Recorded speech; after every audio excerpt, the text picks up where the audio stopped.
Imagine for a moment, if you will, the quiet hum of an ordinary afternoon. Sunlight, filtered through familiar blinds, paints stripes across a dusty attic floor. Boxes overflow with the ghosts of Christmases past, forgotten school projects, the tangible remnants of a life lived. It's in this unassuming space, amidst the comforting clutter of memory, that our story begins.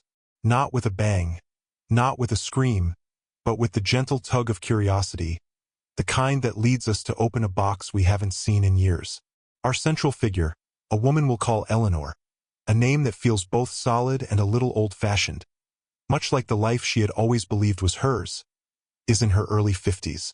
Her days are filled with the quiet routines of a settled existence, tending her small garden, volunteering at the local library, the comfortable silence she shares with her husband of 28 years, David.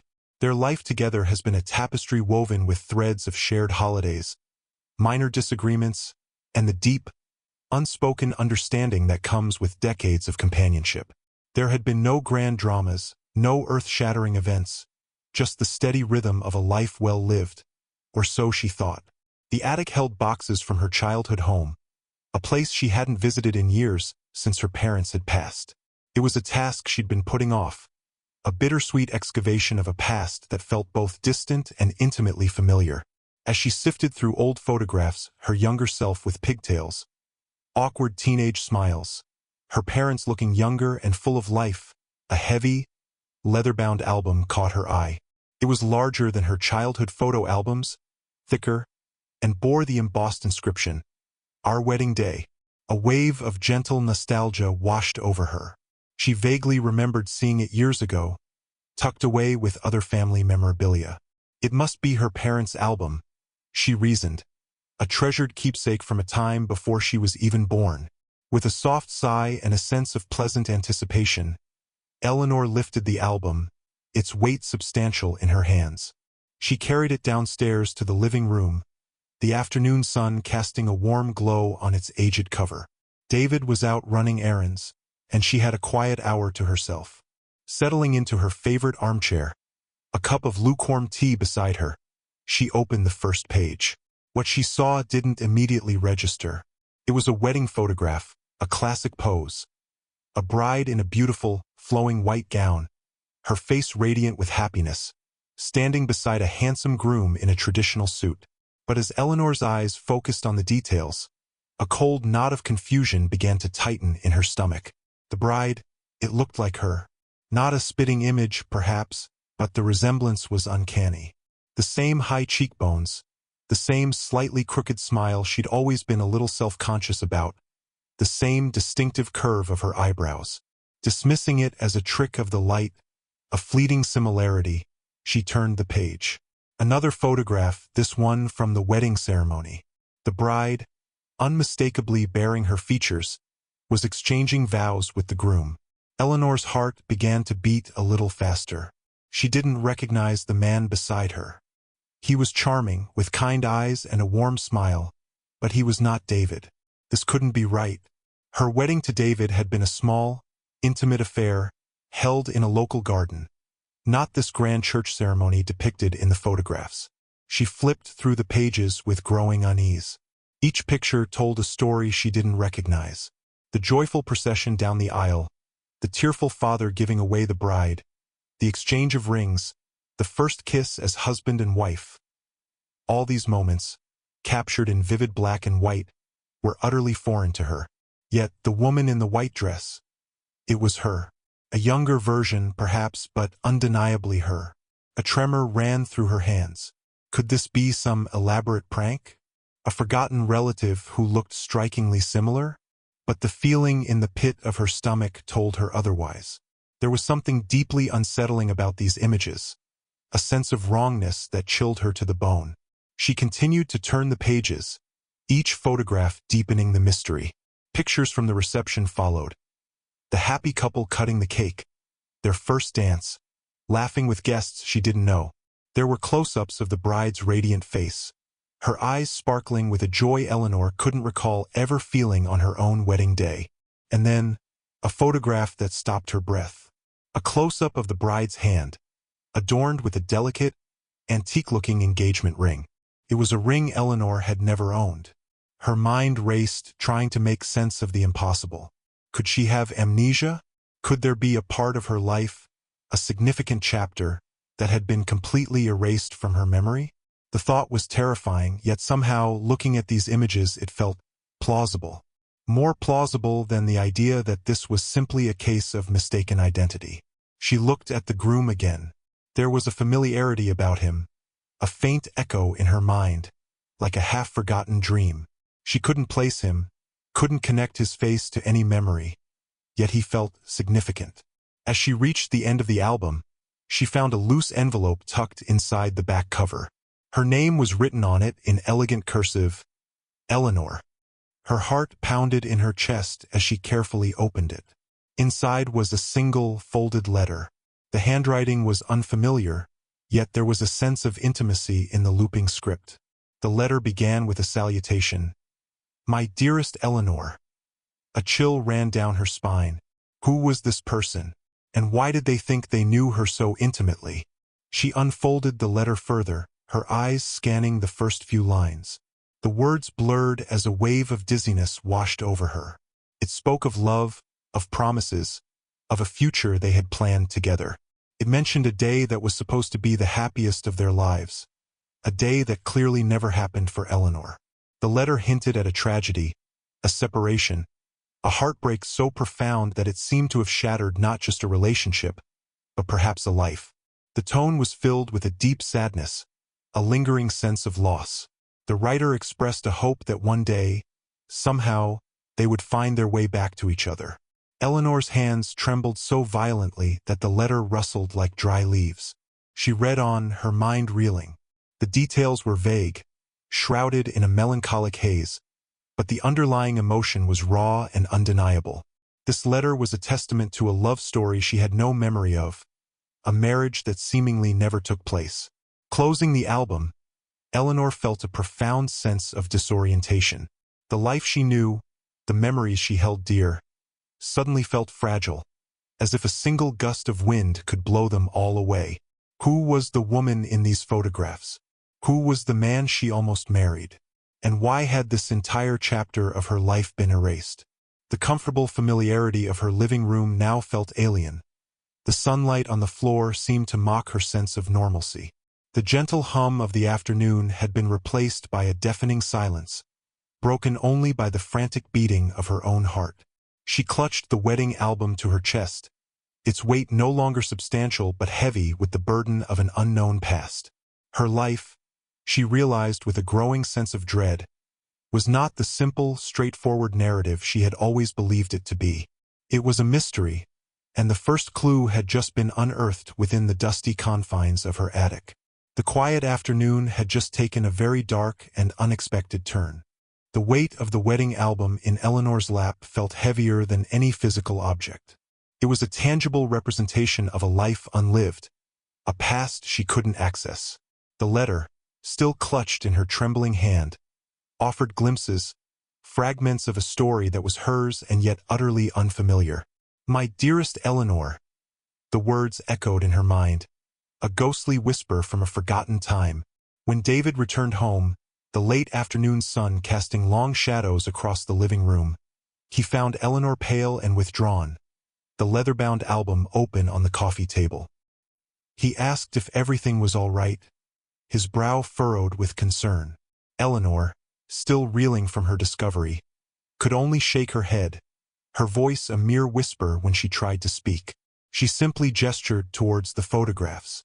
David, initially amused and thinking it was an old family album he hadn't seen before, picked it up. His smile faded as he flipped through the pages. Confusion mirrored Eleanor's own as he looked from the photographs to his wife, back and forth. Who are these people?" he asked, his voice laced with bewilderment. Eleanor managed to find her voice, her words shaky. I think the bride is me. Or someone who looks exactly like me." David stared at her, incredulous. "That's impossible, Elle. This isn't you. The hair, the style, it looks like it's from decades ago." "I know," she said, her eyes wide with a mixture of fear and confusion. "But look closer, David. The eyes, the smile. It's me." He studied the photographs more intently, his initial skepticism slowly giving way to a dawning unease. The resemblance was undeniable, especially in certain close-ups. But the setting, the clothes, the other people in the pictures, none of it made any sense in the context of Eleanor's life as he knew it. Then, Eleanor handed him the letter. As David read, his expression shifted from confusion to shock. The mention of a wedding that never happened, the hints of a tragic separation. It painted a picture that was both heartbreaking and deeply disturbing. "Who wrote this?" he asked, his voice low. Do you remember any of this, Eleanor?" Tears welled up in her eyes. "No, nothing. It's like this entire life, this whole relationship. It never existed for me. But these photographs, they're real, David. This woman, she looks just like I did when I was younger."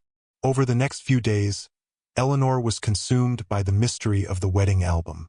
She pored over the photographs again and again, searching for any clue, any flicker of recognition. She examined the letter, dissecting every word, every nuance, trying to decipher the identity of the writer and the nature of the tragedy that had befallen them. She showed the album to friends and distant relatives, hoping someone might recognize the people in the pictures or shed some light on this unknown chapter of her past. Most were as baffled as she was, some even suggesting it was a bizarre coincidence, a look-alike from another time. But Eleanor knew in her heart that it was more than that. The unsettling familiarity in the bride's eyes, the emotional resonance of the letter, it all pointed to a connection, however lost or forgotten. One afternoon, while looking at a photograph of the wedding reception, Eleanor noticed a detail she had previously overlooked. In the background, partially obscured by another guest, was a sign with a name, the Willow Creek Inn. The name sparked a faint, almost imperceptible flicker of recognition. It sounded familiar, like a place she might have heard of or seen mentioned somewhere long ago. She searched online for the Willow Creek Inn and discovered that it was a historic venue, popular for weddings, located several hours away in a neighboring state. It had been in operation for over a century, though it had undergone several renovations over the years. There were old photographs of the inn on its website, and as Eleanor scrolled through them, one image made her heart leap. It was an exterior shot of the inn from what looked like the 1970s, and in the background, she could see a sign with the same distinctive lettering as the one in the wedding photograph. This was a tangible lead, the first concrete piece of information connecting the album to a specific time and place. It suggested that the wedding depicted in the photographs had likely taken place several decades ago, when Eleanor would have been in her early 20s, the age of the bride in the pictures. Driven by a desperate need for answers, Eleanor decided to travel to Willow Creek. David, though concerned about her obsession with this mystery, agreed to go with her. He knew that this discovery had deeply affected her, shaking the very foundations of her sense of identity. The drive to Willow Creek felt long and filled with a palpable sense of anticipation and unease. As they approached the town, Eleanor felt a strange pull, a sense of familiarity that she couldn't explain. It was as if she had been here before, though she had no conscious memory of it. The Willow Creek Inn was even more charming in person than it appeared in the photographs. It exuded a sense of old-world elegance, with its sprawling gardens and its stately, white-columned facade. Eleanor felt a shiver run down her spine as she stepped inside. The current owner, a friendly woman in her 60s named Mrs. Davison, listened patiently as Eleanor explained her discovery and showed her the wedding album. Mrs. Davison, who had inherited the inn from her parents, had a deep knowledge of its history. She studied the photographs with interest, her eyes widening as she recognized some of the details. "This album, it looks like it's from the late 1970s, maybe early 1980s, she said. "I remember my parents talking about a wedding around that time that, well, it ended in tragedy." Eleanor's heart pounded in her chest. Tragedy? What happened? Mrs. Davison hesitated for a moment, a shadow of sadness passing over her face. "There was a young couple who were supposed to get married here. The bride, her name was Eleanor. A beautiful girl, from what I hear, But something happened just before the wedding. A terrible accident, I believe. Eleanor felt a wave of dizziness. Her name, an accident, couldn't be a coincidence. Mrs. Davison continued, her voice soft. The groom was heartbroken. He never quite got over it. I think he moved away shortly after. Do you remember his name? Eleanor asked, her voice barely above a whisper. Mrs. Davison frowned, trying to recall. It was Michael, I think. Yes, Michael something. Kind young man. They were so in love. Michael. The name echoed the faint familiarity Eleanor had felt when looking at the groom in the photographs. It was like a half-forgotten melody resurfacing after years of silence. Mrs. Davison offered to look through the inn's old records, hoping to find more information about the wedding. While she searched, Eleanor wandered through the inn, a sense of déjà vu washing over her. The scent of old wood and flowers, the soft murmur of voices in the distance, the way the light streamed through the arched windows, it all felt strangely familiar, like a place she had once known and loved. In one of the hallways, she saw an old framed photograph hanging on the wall. It was a picture of the inn staff from the late 1970s. And there, standing among them, was a younger Mrs. Davison with her parents, and a young woman with long, dark hair and a familiar smile. It was the bride from the wedding album. It was her. Eleanor stared at the photograph, her mind reeling. The pieces were starting to fall into place, forming a picture more bewildering than she could have ever imagined. She had been here. She was the bride. But what was this terrible accident Mrs. Davison had mentioned? What had happened to Michael?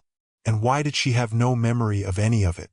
The discovery of the wedding album had opened a door to a past that was both hers and yet completely lost to her. A past that held a tragedy so profound it had seemingly erased itself from her very being. The quiet life she had built with David now felt like a fragile facade, built upon a foundation of forgotten love and unspeakable loss. The photograph on the wall was a silent confirmation of Eleanor's deepest, most unsettling fear. The woman in the wedding album was her. The smiling young woman with long, dark hair, standing confidently among the staff of the Willow Creek Inn, was undeniably her younger self. But the joy in her eyes, the radiant anticipation of her wedding day, was a stark contrast to the blank canvas of Eleanor's memory. Mrs. Davison returned, her brow furrowed. I found something, she said, holding a brittle, yellowed newspaper clipping. It's from the local paper, dated a few days before the supposed wedding. Eleanor's heart pounded as she took the clipping, her hands trembling. The headline screamed, "Tragic accident claims life of young woman." Below it, a grainy photograph, her photograph, accompanied the devastating news. The article detailed a car accident that had occurred on a winding road near Willow Creek. The victim, identified as Eleanor Vance, had been on her way to finalize wedding preparations when the accident occurred. She had been pronounced dead at the scene. Eleanor gasped, the newspaper clipping falling from her numb fingers. Dead? She had died before her wedding? But she was here, alive, standing in front of Mrs. Davison. How was that possible? David, who had been looking over her shoulder, was equally stunned. This can't be right, he stammered. You're here. This is you. Mrs. Davison looked at Eleanor with a mixture of shock and confusion. But the paper, everyone in town remembered it. It was a terrible tragedy. Michael, her fiancé, was devastated. He left town soon after and never came back, as far as I know. The pieces were starting to fit together, forming a horrifying and unbelievable picture. Eleanor Vance, the young woman in the wedding album, had died in a car accident just days before her wedding to Michael. But if that Eleanor had died, then who was she? How could she be here, decades later, with a different name, a different life, and no memory of any of this? A chilling thought struck Eleanor. Could she be a ghost? A figment of someone's imagination? She looked at David, at the concern etched on his face, and knew that their life together had been real, tangible. But if her current reality was real, then what about the Eleanor Vance in the newspaper? Desperate for answers, Eleanor asked Mrs. Davison if she knew anything about Eleanor Vance's family. Mrs. Davison recalled that Eleanor had an older sister, but she didn't know her name or where she might be living now. Eleanor felt a desperate need to find this sister, the only potential link to her lost past. She spent the next few days with David, poring over old local directories and public records, trying to find any trace of Eleanor Vance's family. It was like searching for a ghost, the trail having gone cold decades ago. Just when they were about to give up, Eleanor found a small, faded obituary notice tucked away in the archives of the local library. It mentioned the passing of Eleanor Vance's parents a few years after her death and listed a surviving sister, Margaret, who had lived in a nearby town at the time. Armed with this new information, Eleanor and David drove to the town mentioned in the obituary. After some searching, they managed to find an elderly woman who remembered the Vance family. Margaret, she told them, had moved away many years ago, shortly after her parents passed. She believed Margaret had relocated to the West Coast, but she had no specific address or contact information. Discouraged but not defeated, Eleanor returned home with David. The mystery of the wedding album had only deepened, raising more questions than answers. She knew she was Eleanor Vance, or at least she looked exactly like her and shared her history up to that fateful car accident. But how had she survived? How had she lost her memory and ended up living a completely different life under a different name? One evening, while looking through the wedding album again, Eleanor noticed something she hadn't seen before. In one of the photographs from the reception, among the smiling guests, was a woman standing slightly apart from the others, her expression unreadable. There was something vaguely familiar about her face, a sense of knowing that Eleanor couldn't quite place. She enlarged the photograph, studying the woman's features more closely. And then it hit her, a jolt of recognition, sharp and sudden. The woman had the same distinctive curve of her eyebrows, the same high cheekbones, but there was a subtle difference in the eyes, a hint of sadness that mirrored her own current feelings of confusion and loss. It was her sister, Margaret. Eleanor felt a certainty that resonated deep within her. She had seen that look before in old family photographs from her childhood. With renewed determination, Eleanor began a more intensive online search for Margaret Vance. After days of sifting through countless profiles and online directories, she finally found a lead, a Margaret Vance living in California, with a possible connection to Willow Creek in her background. She reached out, sending a tentative email explaining her situation, including a scanned photograph from the wedding album. Days turned into an agonizing week of waiting. Then, one morning, an email arrived in her inbox. The subject line read, "Is it really you, Eleanor?" The email was from Margaret. Her words were filled with disbelief and a cautious hope. She wrote about the devastating impact of Eleanor's death on their family, the years of grief and mourning. She couldn't believe that Eleanor might still be alive after all this time. After a series of emails and a long, emotional phone call, Eleanor and Margaret agreed to meet. The reunion was overwhelming, a flood of tears and shared memories, albeit one-sided for Eleanor. Margaret filled in the missing pieces of Eleanor's past, telling her about their childhood, their family, her relationship with Michael, and the devastating aftermath of the accident. But the biggest shock was yet to come. Margaret revealed that after the accident, Eleanor's body had never been recovered. The car had plunged into a river, and despite extensive searches, there had been no trace of her. The family had eventually held a memorial service, accepting the tragic loss. So, if Eleanor's body had never been found, how could she be alive today? Margaret had a theory, one that sounded almost unbelievable but was the only explanation that made any sense. She told Eleanor about a local legend in Willow Creek, a whispered tale of a woman who had been pulled from the river by a mysterious stranger, a recluse who lived deep in the woods and was rumored to have strange healing powers. This stranger had supposedly nursed the woman back to health but had left her with no memory of her past. The stranger had then left her near a town many miles away, hoping she could start a new life, unaware of her true identity. Margaret believed that this was what had happened to Eleanor. The accident, the loss of memory, the new identity, it all fit the pieces of the puzzle. Eleanor was stunned. It was a fantastical explanation, yet it resonated with the inexplicable events of her life. The wedding album, the letter, the missing body. They all pointed to a truth far stranger than she could have ever imagined. But as the shock began to subside, a new wave of emotions washed over her. The joy of finding her sister was overshadowed by the profound grief of the life she had lost, the love she had forgotten. Michael, the kind-faced groom in the photographs. What had happened to him after her supposed death?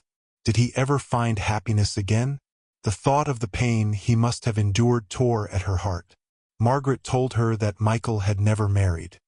He had mourned Eleanor deeply and eventually moved away, his heart forever broken.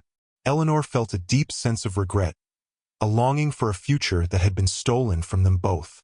The truth she had uncovered was both a miracle and a tragedy, a reminder of a life interrupted and a love lost. As she looked at the faded photographs in the wedding album, Eleanor knew that her journey to understand her past was far from over.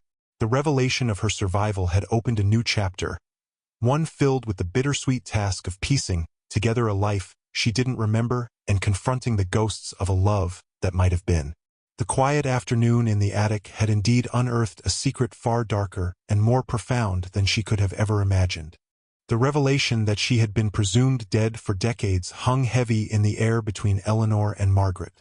The improbable tale of the mysterious stranger in the woods, the miraculous survival with no memory. It felt like something out of a dream, yet it was the only explanation that reconciled the newspaper clipping with the living, breathing woman before Margaret. In the days that followed their reunion, Eleanor learned more about the life she had lost. Margaret shared stories of their childhood, their parents' love, Eleanor's dreams and aspirations. She spoke fondly of Michael, describing him as a kind, gentle soul who had been utterly devoted to Eleanor. Each story was a bittersweet reminder of a past Eleanor couldn't access, a life that felt both intimately familiar and heartbreakingly distant. The question of Michael haunted Eleanor, knowing that he had lived with the belief that she was dead, that he had mourned her for so many years, filled her with a deep sense of sadness and a powerful urge to know what had become of him. Margaret had lost touch with him after he moved away, but she remembered that he had always talked about his dream of opening a small bookstore by the sea. Armed with this vague clue, Eleanor began searching. It was a long shot, but the thought of Michael living out his days in quiet solitude, still perhaps carrying the memory of a lost love, spurred her on. After weeks of online searches and inquiries, she finally found a lead: a bookstore called the Seafarer's Nook in a small coastal town in Oregon, owned by a Michael Davies. The age seemed right, and the detail about the bookstore resonated with Margaret's recollection. With a mix of trepidation and hope, Eleanor decided to write him a letter. It was the hardest letter she had ever written, trying to explain the impossible, to bridge the chasm of lost time and forgotten memories. She included a copy of the wedding photograph, hoping it might spark some recognition. Weeks passed with no response, and Eleanor began to lose hope. Perhaps Michael had moved on, or perhaps the letter had never reached him. But then, one rainy afternoon, an email arrived. The sender was Michael Davies. His email was tentative, filled with disbelief and a cautious wonder. He remembered Eleanor Vance, the love of his life, as vividly as if it were yesterday. The photograph had been like a ghost from the past, a face he thought he would never see again. He wrote about the devastation of her supposed death, the years of grief, and how he had eventually found a measure of peace in his quiet life by the sea, always cherishing her memory. After several exchanged emails, filled with hesitant questions and slowly emerging shared memories, at least on his side, Eleanor and Michael decided to talk on the phone. Their first conversation was long and emotional, a tangle of laughter, tears, and the bittersweet acknowledgement of all the years that had been lost. Michael was hesitant, understandably so, struggling to reconcile the vibrant woman he remembered with the one who had no memory of their shared past. Despite the awkwardness and the undeniable strangeness of the situation, a connection remained, a faint echo of the deep love they had once shared. They talked for hours, piecing together fragments of their history, their voices filled with a mixture of joy and sorrow. Eventually, they decided to meet. Eleanor flew to Oregon, her heart pounding with a nervous anticipation she hadn't felt in decades. Seeing Michael again was both surreal and profoundly moving. He looked older, his hair now streaked with gray, but his kind eyes and warm smile were exactly as she remembered from the photographs. Their reunion was bittersweet. There was an undeniable connection, a shared history that still resonated between them, but the chasm of Eleanor's amnesia created a barrier. They spent days talking, reminiscing, on Michael's part, and trying to navigate the strange reality of their rediscovered connection. While the passionate love they once shared might never be fully rekindled on Eleanor's side due to her lack of memory, a deep affection and understanding grew between them. Michael found solace in knowing that Eleanor was alive and well, and Eleanor felt a profound sense of peace in reconnecting with a significant part of her lost past. In the end, there was no grand romantic reconciliation. Too much time had passed, too much had changed. Michael had built a life for himself, and Eleanor had her life with David. However, they found a way to remain in each other's lives, as cherished friends who shared an extraordinary and improbable history. Eleanor returned home with a greater understanding of herself and her past. The mystery of the wedding album had been solved, but the emotional impact would stay with her forever. She shared her story with David, who, though initially bewildered, had been a constant source of support throughout her journey. Their own relationship, built on years of shared experiences and mutual respect, remained strong. Eleanor never fully recovered her lost memories, but she carried the knowledge of her past like a precious, fragile artifact.